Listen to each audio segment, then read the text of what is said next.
कैले दया शंकर लोके सुनत दिनेश चंद्र अवैले दया शंकर तेरी नाही कैले तीनों समय राती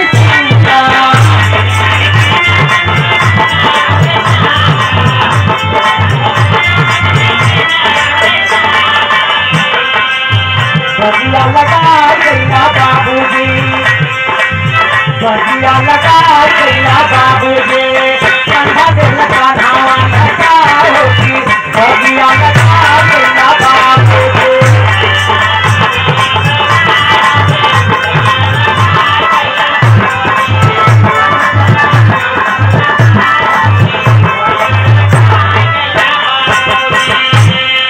लास्ट लाइन में कुछ और परिवार के गण है। मैं बताना चाहूंगा कि बाबू का फैमिली बाबू का बगीचा दिखाना कितना बड़ा हो। सोनू अभिषेक संग विशाल अब हरिंदर से आप लोग ध्यान देंगे। सोनू अभिषेक संग तब समझ में आई। सोनू अभिषेक संग विशाल अब हरिंदर अंकित अमन समिन आयुष प्रिंस और वीरेंद्र अरे अंसा यार हो गई कुमिला होगी बगिया लगा गैया बाबू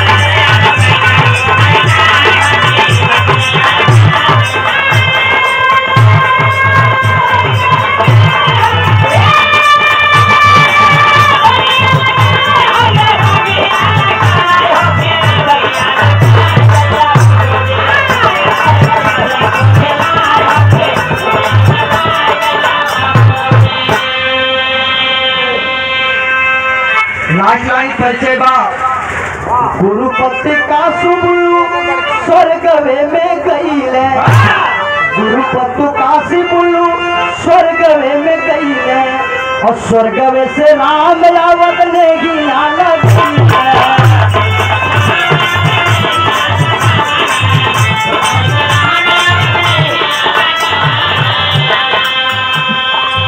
बगिया लगा गैया बाबूजी बगिया लगा गैया बाबूजी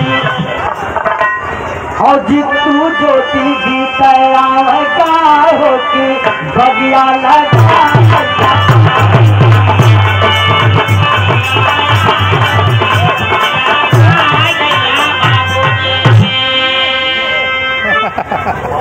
₹100 का पुरस्कार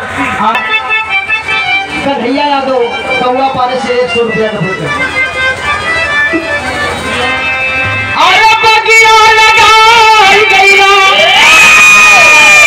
अरे बगिया लगा होकी बगिया लगा गैया बाबूजी जितू ज्योति अरे जितू ज्योति गीतिया के गाय होती बगिया लगा गैया बाबूजी।